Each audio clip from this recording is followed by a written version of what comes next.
तर आपण काय शिकणार आहे पहिल्यांदा solar thermal power solar thermal system पहिला चॅप्टर. हां, एन्व्हायरमेंट या सब्जेक्टचं नाव काय? Renewable energy technologies. तर पहिला chapter solar thermal system. Solar thermal सिस्टीममध्ये तुम्हाला हा चॅप्टर अप्रॉक्सिमेटली तुम्हाला हा 12 ते 14 मार्काला विचारलेला आहे. 12 ते 14 मार्कला विचारलेलं. 70 मार्क त्याच्यामध्ये बघितले बघा. 2 4 6 4 8 12 16 आणि 17 18 मार्कला विचारला पेपरमध्ये. 18 मार्कला गेलेला आहे हा पहिला चॅप्टर सोलर थर्मल सिस्टीम. बरोबर. तर स्टार्टिंग करू आपण. एनर्जी. एनर्जी म्हणजे काय दिसतं ना तुम्हाला? इकडे सारखं नाही तर तुम्हाला दिसत नसेल तर. पहिलं काय एनर्जी. एनर्जी म्हणजे काय? Capacity of doing work.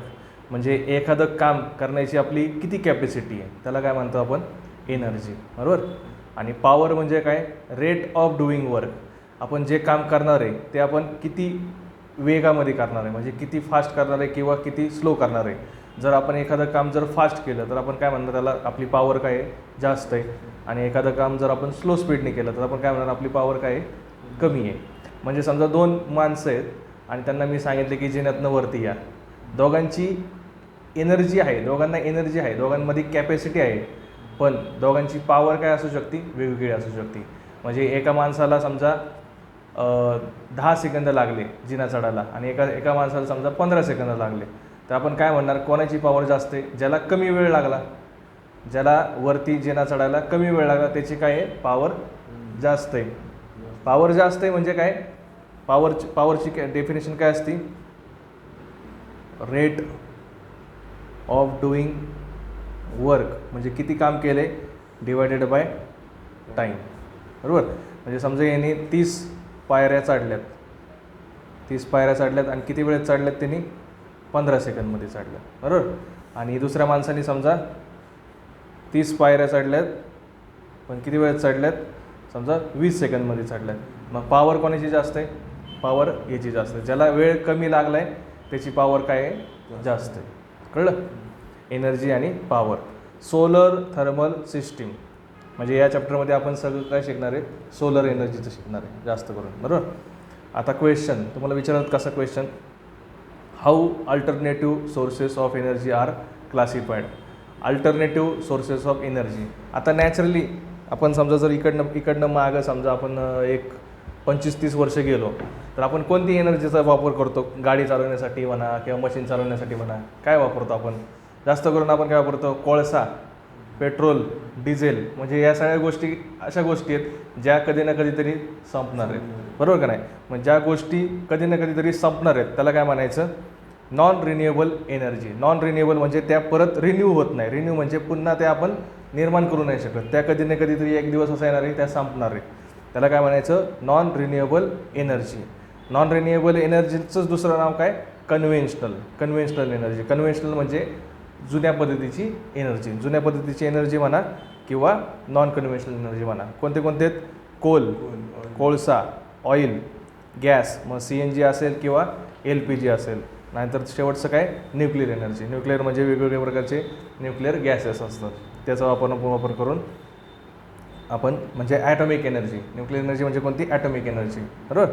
ही आपली कशी आहे? संपणार आहे कधी ना कधीतरी. म्हणून याला काय म्हणतो आपण? Non renewable energy. Non renewable energy or conventional energy. आपल्याला हे दोन्ही नावं लक्षात ठेवायला लागणार आहे बरं का? कन्व्हेन्शनल पण आणि नॉन रिन्युएबल पण. आणि दुसरं काय आहे? आपल्याला विचारला काय प्रश्न? How alternative source of energy are classified. मग आता आपण काय म्हटलं? ही कोणती आपली जुन्या पद्धतीची आहे. मग याला अल्टरनेटिव्ह म्हणजे याला दुसरं ऑप्शन कोणता आहे? त्या एनर्जीला काय म्हणायचं? Alternative source of energy. मग या कोल म्हणा, कोळसा म्हणा, ऑइल म्हणा, गॅस म्हणा, या सगळ्याला दुसरा ऑप्शन कोणता आहे आपल्याकडं? हा ऑप्शन आहे. सोलर एनर्जी वापरा, विंड एनर्जी वापरा, जिओथर्मल एनर्जी वापरा, टायडल एनर्जी वापरा किंवा हायड्रो इलेक्ट्रिक एनर्जी वापरा. म्हणून याला काय म्हटलं आपण? Alternative source. अल्टरनेटिव्ह म्हणजे त्याला दुसरा ऑप्शन. अल्टरनेटिव्ह म्हणजे काय? दुसरा ऑप्शन.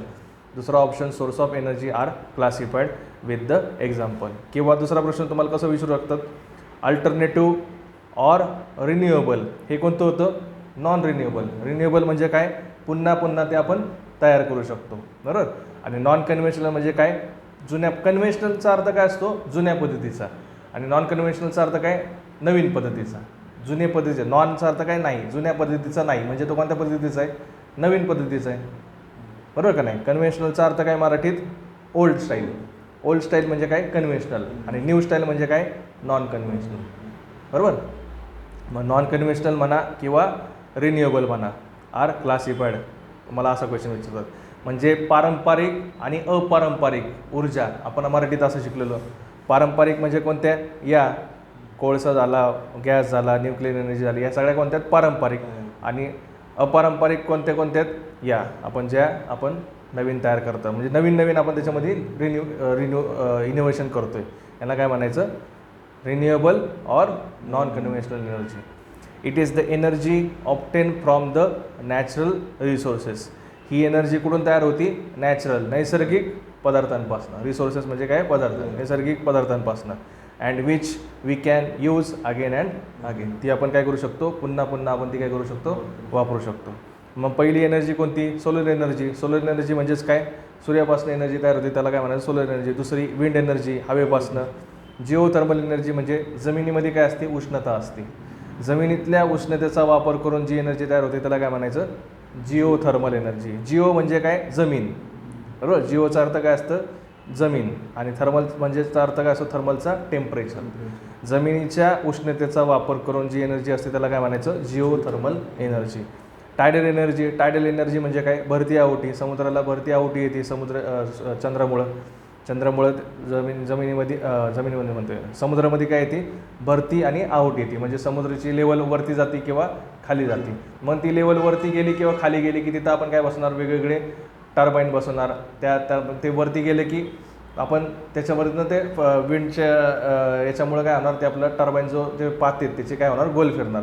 म्हणजे आपण जी समुद्र आहे त्या समुद्राचे लेवल वरती खाली गेल्यामुळं आपण त्याचा वापर करून आपण ते टर्बाईनचे पाते गोल फिरवणार, आणि त्याच्यावरनं आपण काय तयार करणार, इलेक्ट्रिसिटी तयार करणार.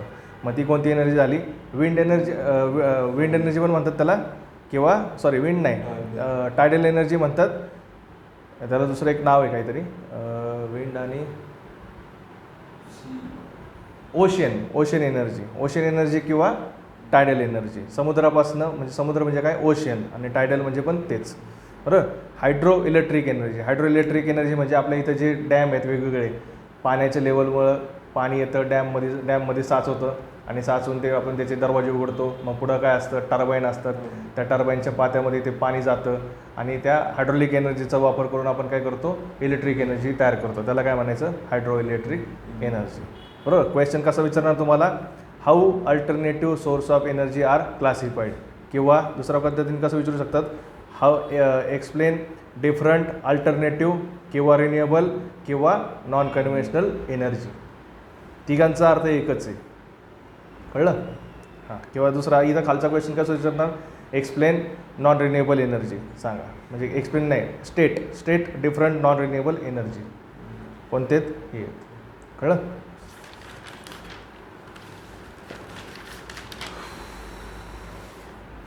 आता क्वेश्चन तोच मगाचा क्वेश्चन, फक्त थोडंसं डिटेलमध्ये. Classification of alternative source of energy. याच्यामध्ये काय आहेत मेन, आता हे डिटेलमध्ये दिलेत, 3 दिलेत. आता तुम्हाला 2 मार्काला आलं तर ते लिहायचं, 4 मार्काला आलं तर हे लिहायचं, तेच फक्त थोडंसं नीट लिहिलं आहे. प्रायमरी एनर्जी सोर्सेस, त्याच्यातला पहिला प्रकार काय, अल्टरनेटिव्ह म्हणजे कोणते, जे आपण सगळे बघितले ते, सोलर, विंड, टायडल, जिओथर्मल, बरोबर. अल्टरनेटिव्ह म्हणजे नवीन आपण जे अल्टरनेटिव्ह शोधलेत ते. This energy the energy which found and stored in nature is called as primary energy sources. जी एनर्जी निसर्गापासनं तयार होते आणि स्टोअर होते, निसर्गाने स्टोअर होते, त्याला काय म्हणायचं, primary energy source. Primary sources of alternative energy is solar energy. त्यातलं मेन प्रायमरी एनर्जी सोर्सचा पहिला मेन टाईप काय आहे, सोलर एनर्जी. नंतर प्रायमरी म्हणजे काय, पहिली. सेकंडरी म्हणजे काय, दुसरी. Secondary energy sources, the energy which are converted from primary energy are called as secondary energy sources. जी एनर्जी प्रायमरी एनर्जीचा वापर करून आपण त्याच्यामध्ये थोडंसं डेव्हलपमेंट करतो, त्या एनर्जीला काय म्हणायचं, सेकंडरी एनर्जी सोर्सेस. त्याच्यामध्ये एक्झाम्पल काय काय आहेत, टायडल आहे, ओशन आहे, जिओथर्मल आहे, बायोमास आहे आणि विंड आहे. म्हणजे या सगळ्यांचा वापर करून आपण काय करतो, इलेक्ट्रिसिटी तयार करतो ना, म्हणून हे काय आलं, सगळं सेकंडरीमध्ये आलं. हे आपण डायरेक्ट याच्यामुळे हवेमुळे आपण डायरेक्ट इलेक्ट्रिसिटी तयार करू शकतो का, डायरेक्ट नाही करू शकत. म्हणजे आपल्याला हवेपासून एनर्जी तयार करण्यासाठी आपल्याला काय बसवलं लागणार, पहिल्यांदा पवनचक्क्या बसवलं लागणार, पवनचक्क्याच्या खाली तिथं टर्बाईन येणार, सगळ्या गोष्टी येणार आणि मग आपली कोणती तयार होणार, इलेक्ट्रिसिटी तयार होणार, बरोबर का नाही, डायरेक्ट तयार होणार नाही.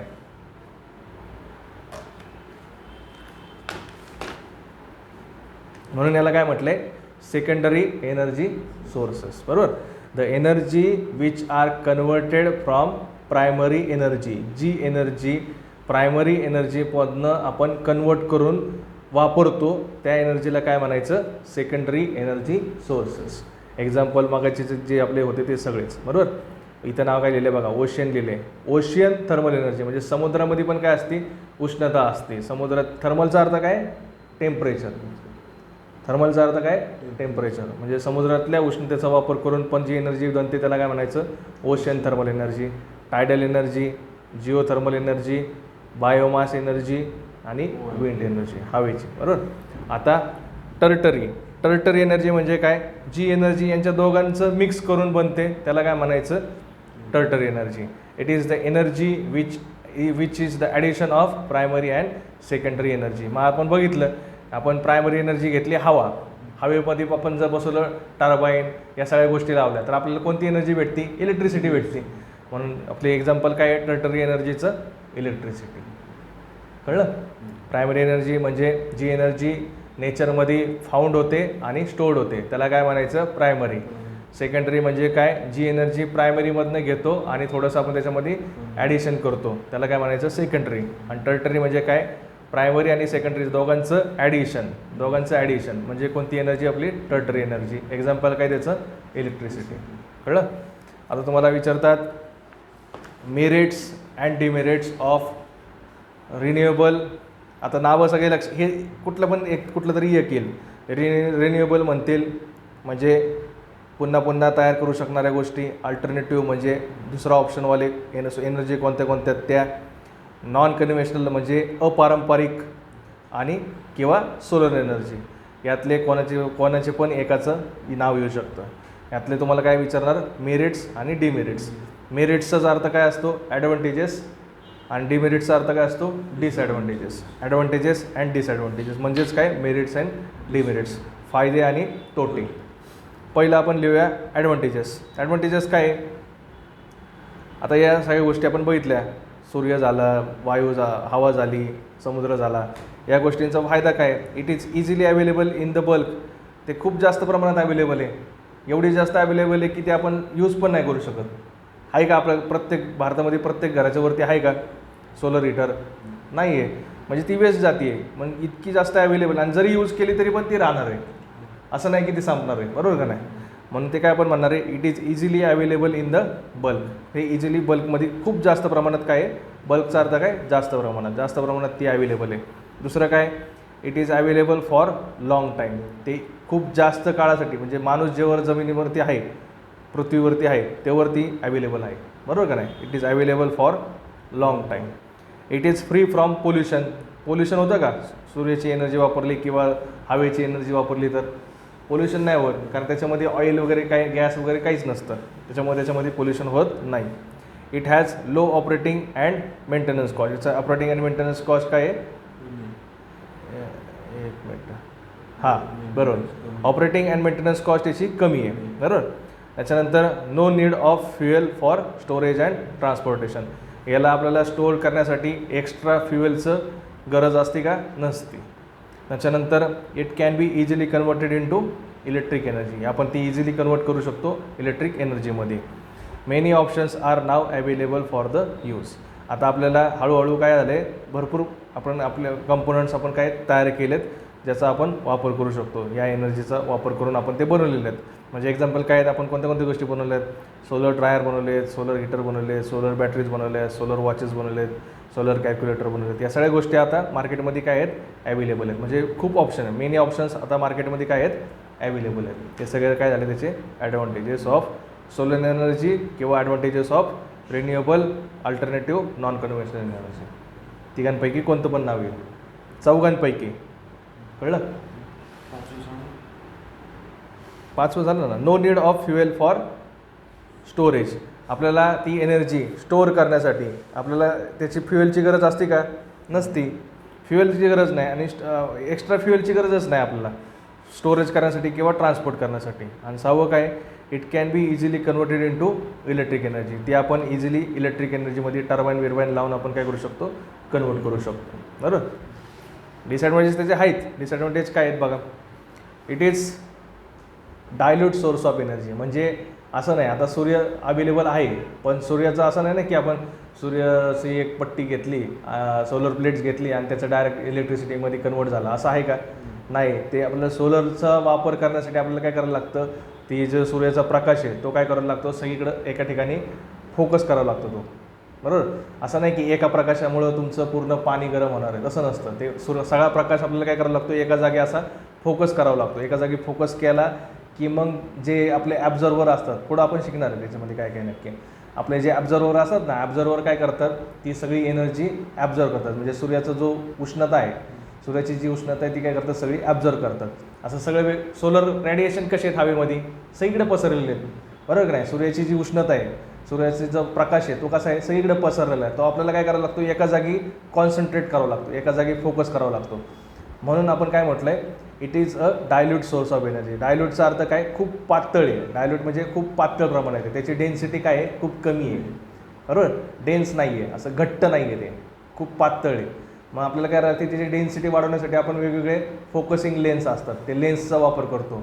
लेन्सचा वापर करून काय करतो आपण, सगळा प्रकाश आहे ना असा एका पॉईंटला केंद्रित करतो आणि केंद्रित केल्यानंतर मग तो आपण कुठं ट्रान्सफर करतो, ॲब्झॉर्बरला. म्हणून आपण काय म्हटलं आहे, it is a dilute source of energy. बरं. इथं मराठीत जे आपण बोललो तेच लिहिले. किंवा हे जर तुम्हाला आवड वाटत असेल तर काय लिहा, this energy is not available in concentrate form. ही एनर्जी कॉन्सन्ट्रेट फॉर्ममध्ये म्हणजे एक केंद्री फॉर्ममध्ये अवेलेबल नाही आहे. Its availability varies with time of day, month and year. During year. एका वर्षाला जर आपण विचार केला तर आपल्याला समजतं आहे की सूर्यप्रकाश हा मार्चमध्ये जास्त असतो, मेमध्ये जास्त असतो, जूनमध्ये काय असतो, कमी असतो. बरोबर का नाही. म्हणजे दिवसा प्रकाश जास्त असतो, रात्री प्रकाश असतो का, नसतो. बरोबर. मग त्यावेळेस आपण काय म्हटलं, त्याची अवेलेबिलिटी काय आहे, कमी जास्त आहे. अवेलेबिलिटी कंटिन्यू फिक्स्ड अवेलेबिलिटी नाही त्याची. Its availability varies with time of day, month, during a year. बरोबर. During a year. Storage cost of energy is more. म्हणजे याची ऑपरेटिंग कॉस्ट आणि मेंटेनन्स कॉस्ट काय आहे, कमी आहे, पण याची इनिशियल कॉस्ट जी आहे ना ती जास्त आहे. बरोबर. म्हणून तर आपल्याला सरकार काय देतं, अनुदान देतं की बाबा तुम्ही सुरुवातीला पैसे घालवा, नंतर तुम्हाला एकदा बसवले की काय खर्च नाही, मेंटेनन्स कॉस्ट नाही आणि ऑपरेटिंग कॉस्ट पण नाही. पण सुरुवातीला आपण सोलर पॅनल्स बसवायला गेलो तर काय बघतो आपण, ते खूप महाग असतात. म्हणून आपल्याला काय करतं, सरकार त्याला आपल्याला हे देतं, अनुदान देतं. बरोबर. Storing cost of energy is मोर.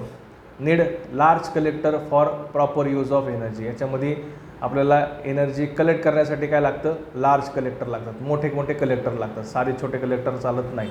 आणि इनिशियल कॉस्ट काय याची जास्त आहे. बरोबर. हे झाले तुमचे डिसॲडव्हान्टेजेस. आता classification of solar thermal system. Solar thermal सिस्टीमचे क्लासिफिकेशन, 2 क्लासिफिकेशन आहेत. एक पहिला टाईप काय, तुम्हाला क्वेश्चन कसा विचारला आहे पेपरला, असं विचारलं आहे, differentiate between active and passive system of thermal energy. Active आणि पॅसिव्हचं दोघांमधला फरक सांगा, असं विचारलं. तर आपण passive system of solar thermal energy काय, in passive system of solar thermal system the collection, storage and distribution of solar energy is done by natural means. म्हणजे याच्यामध्ये आपण सोलर एनर्जीचं स्टोरेज, एकत्रीकरण, कलेक्शन आणि डिस्ट्रीब्युशन हे आपण नॅचरली करतो. आपण त्यासाठी आपण it does not use any electrical or mechanical power for it. आपल्याला स्टोरेज करण्यासाठी किंवा वेगवेगळं डिस्ट्रीब्युशन म्हणजे काय, वेगवेगळं पाठवण्यासाठी आपण त्याच्या वेळेस त्याचा एक्सटर्नल गोष्टीचा वापर करत नाही. आपण कोणता करतो वापर, फक्त नॅचरल गोष्टी, नैसर्गिक गोष्टीचा वापर करतो पॅसिव्ह सिस्टीममध्ये, बरोबर. Passive system of solar thermal energy in passive वरचंच लिहिले परत, in passive system of solar thermal system the collection म्हणजे कलेक्ट करायचं, घेणे, स्टोरेज करायचं, साठवणे आणि डिस्ट्रीब्युशन वाटप of solar energy is done by natural means. Natural means म्हणजे काय, नैसर्गिक नियमाने, नैसर्गिक पद्धतीने. दॅट इज आय डॉट ईचा अर्थ काय असतो, दॅट इज, बरोबर. It does not use any electrical or mechanical power for it. याच्यासाठी आपण वेगळे एक्स्ट्रा बाहेरचे इलेक्ट्रिकल किंवा मेकॅनिकल पॉवरचा आपण यूज करत नाही. आणि दुसरी सिस्टीम कोणती आहे, ॲक्टिव्ह सिस्टीम. ॲक्टिव्ह सिस्टीममध्ये काय आपण वापर करणार, in this solar energy is collected stored by water, air or any other fluid. याच्यामध्ये आपण जी एनर्जी आहे ती आपण काय करतो, स्टोअर करतो. आणि म्हणजे याच्यामध्ये आपण काय वापरतो, वॉटर किंवा एअर वापरतो. म्हणजे आपण काय करतो, सोलर एनर्जीच्या सहाय्याने आपण पाणी गरम करतो किंवा हवा गरम करतो, बरोबर. या दोन गोष्टीचा वापर म्हणजे हवा किंवा पाणी दोन्ही गरम करतो आणि मग ती आपण पुढं यूज करतो. म्हणून आपण काय म्हटलं याला, active system. In this energy is collected and stored.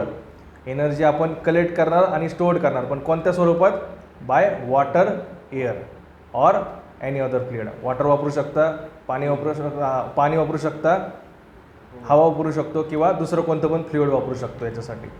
Then this energy is transferred by mechanical or electrically operated pump or fans. मग नंतर आपण काय करणार, ती एनर्जी एकदा साठवली की आपण ती एनर्जी पंपच्या साहाय्याने किंवा फॅनच्या साहाय्याने दुसरीकडे काय करणार, ट्रान्सफर करणार. असे दोन टाईप आहे, ॲक्टिव्ह आणि पॅसिव्ह. समजले. ॲक्टिव्ह सिस्टीममध्ये काय एक्झाम्पल काय घेणार तुम्ही, ड्रायर घेणार. ड्रायर म्हणजे त्या ड्रायरमध्ये काय असतं, ॲब्झॉर्वर असतात.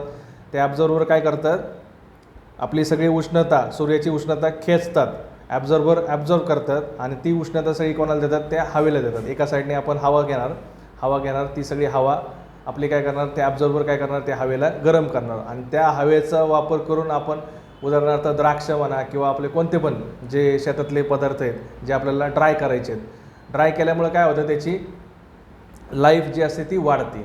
मग ते आपण त्याला ड्राय करणार म्हणजे त्यातलं सगळं पाणी काय करणार, काढून टाकणार. त्याच्यामुळे ते इझिली ट्रान्सपोर्ट पण होतात आणि त्याची लाईफ पण काय होती, वाढते. म्हणून याला काय म्हटलं आहे, ॲक्टिव्ह सिस्टीम. ॲक्टिव्ह सिस्टीममध्ये आपण डायरेक्ट सूर्याच्या प्रकाशाचा वापर करत नाही. सूर्याच्या प्रकाशाचा वापर करून आपण तो कशामध्ये तरी कन्वर्ट करणार, हवेमध्ये किंवा पाण्यामध्ये, आणि त्याचा वापर करणार आउटपुटला. आणि पॅसिव्हमध्ये आपण डायरेक्ट सूर्याच्या एनर्जीचा वापर करणार. त्याच्यानंतर तुम्हाला आहे टाईप्स ऑफ सोलर कलेक्टर. हा क्वेश्चन विचारलेला आहे तुम्हाला पेपरला आत्ता. टाईप्स ऑफ सोलर कलेक्टर 2 मार्काला. फ्लॅट प्लेट कलेक्टर, दुसरं concentrated type solar collector. Concentrated टाईपमध्ये 2 टाईप आहेत, सिलेंड्रिकल पॅराबोलिक कलेक्टर आणि parabolic mirror array collector. Direct पाठ करायचे चारी नाव है ना. त्याच्यानंतर तुम्हाला हा डिफरन्स विचारू शकतात, नॉन रिन्युएबल एनर्जी आणि रिन्युएबल एनर्जी. नॉन रिन्युएबल म्हणजे पुन्हा तयार न होणारी आणि रिन्युएबल म्हणजे पुन्हा तयार होणारी, बरोबर. ही काय आहे, पुन्हा तयार नाही होत, ही पुन्हा तयार होती. पहिला पॉईंट तोच लिहिला. This is not renewable energy, ही पुन्हा तयार होणार नाही. दिस इज रिन्युएबल एनर्जी, ही पुन्हा तयार होऊ शकते, बरोबर. दुसरा point, this can not used again and again, ही आपण पुन्हा वापरू शकत नाही. तोच पॉईंट वेगळ्या पद्धतीने लिहिला. This can not used again and again, this can be used again and again. तिसरा point, this can produce pollution. याच्यामध्ये आपण बघितलं याचे एक्झाम्पल काय काय आहेत. याचे एक्झाम्पल आहे कोल आहे, गॅस आहे, पेट्रोल आहे, डिझेल आहे. याच्यामध्ये काय होते, सगळीकडे पोल्युशन तयार होते. म्हणून काय म्हटलं आपण, दिस कॅन प्रोड्यूस पोल्युशन. आणि याच्यामध्ये काय काय आहेत एक्झाम्पल, सोलर, विंड आणि टायडल. याच्यामध्ये पोल्युशन होतं का, नाही होत. दिस कॅन नॉट प्रोड्यूस पोल्युशन. याची इनिशियल कॉस्ट ही काय असती, कमी असती. याची इनिशियल कॉस्ट काय असती, जास्त असते. याची ऑपरेटिंग कॉस्ट आणि मेंटेनन्स कॉस्ट ही काय असती, कमी असती. पण याची याची जास्त असती आणि याची काय असती, कमी असते. म्हणजे हे स्टार्टिंगला घ्यायला महाग असतं, पण एकदा घेतल्यानंतर वापरायला सोपं असतं. म्हणजे इनिशियल कॉस्ट रिन्युएबल एनर्जीची काय असती, जास्त असती, पण ऑपरेटिंग आणि मेंटेनन्स कॉस्ट काय असती, कमी असते. याचंच एक्झॅक्टली अपोजिट याची इनिशियल कॉस्ट कमी आहे पण ऑपरेटिंग आणि मेंटेनन्स कॉस्ट काय आहे, जास्त आहे. इफिशियन्सी इज हायर आहे, याच्यामध्ये इफिशियन्सी आपल्याला काय भेटते, जास्त भेटते. याच्यामध्ये इफिशियन्सी काय भेटते, कमी भेटते. बरोबर. Easy to convert into power, हे आपण इझिली कन्वर्ट करू शकतो. याच्यामध्ये कन्वर्ट करण्यासाठी आपल्याला वेगवेगळ्या गोष्टी आपल्याला वापराव्या लागतात. It little difficult to convert. Example याचे लिहिलेले आहेत आपण, आणि याचे पण एक्झाम्पल लिहिलेले आहेत. नंतर तुम्हाला विचारलं आहे explain liquid flat plate collector in details. Liquid flat plate कलेक्टरची माहिती सांगा. Liquid flat plate collector. आता लिक्विड फ्लॅट प्लेट कलेक्टरमध्ये बघा काय दिसतंय. लिक्विड फ्लॅट प्लेट कलेक्टर म्हणजे आपण जे सूर्याच्या मराठीत काय म्हणतो त्याला, लिक्विड फ्लॅट प्लेट कलेक्टरला सूर्यपेटी काहीतरी म्हणायचं ना आपण, सूर्यपेटी म्हणायचं. सूर्यपेटी म्हणजे आपण सूर्याच्या सोलर प्लेटचा वापर करून आपण पाणी गरम करणार आहे. बरोबर.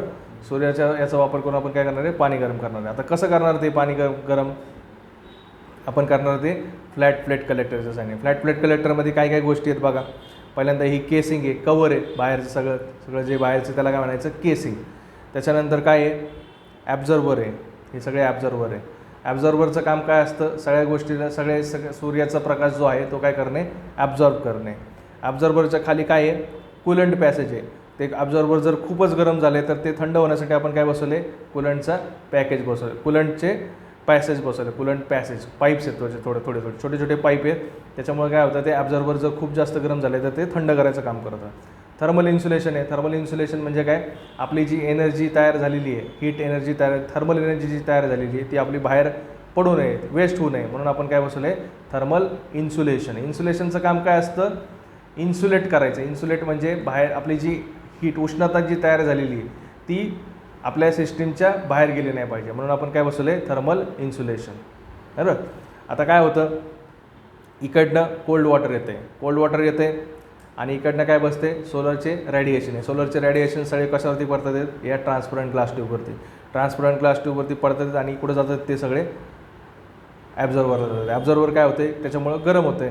ॲब्झॉर्बरची सगळी हीट कुठं देते, कोल्ड वॉटरला जाते. इकडनं कोल्ड वॉटर येते, कोल्ड वॉटर सगळं काय होणार आहे, त्याची हीट ॲब्झॉर्ब करणार आणि कोल्ड वॉटर कशामध्ये कन्वर्ट होणार, हॉट वॉटरमध्ये कन्वर्ट होणार. इकडनं कोल्ड वॉटर आलं आणि इकडनं हॉट वॉटर आपण आउटपुटला पाठवलं. बरोबर. आता हीच डायग्राम आहे, थोडीशी चेंज आहे. याच डायग्राममध्ये बघितलं आपण डिटेलमध्ये, ही आपण फक्त आत्ता बघितलं तर फ्लॅट प्लेट कलेक्टरचं. हे फ्लॅट प्लेट कलेक्टर आहे. इकडनं कोल्ड वॉटर येणार आणि इकडनं काय बनणार आहे, हॉट वॉटर. आता हॉट वॉटर आहे आणि कोल्ड वॉटर दोन्ही आपण कुठं एकाच टँकला बसवलेलं आहे. बघा एकाच टँकला आहे आणि आपण इथं टेबल आहे. एक कोल्ड वॉटर खालून येते आणि वरती काय असते, हॉट वॉटर आहे. असं का बरं होतं, जेव्हा ते गरम होतं तेव्हा त्याची काय होतं, डेन्सिटी काय होती, कमी होती. डेन्सिटी कमी होती. कोल्ड वॉटरची डेन्सिटी काय असते, जास्त असते. जेव्हा ते गरम होतं तेव्हा त्याची डेन्सिटी काय होती, कमी होती, म्हणजे ते हलकं होतं.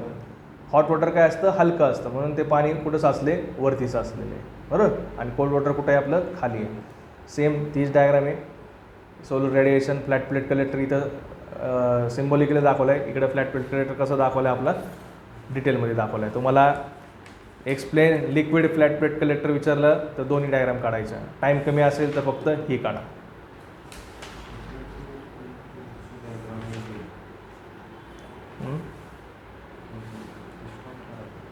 आहे ना. ओके, हीच डायग्राम.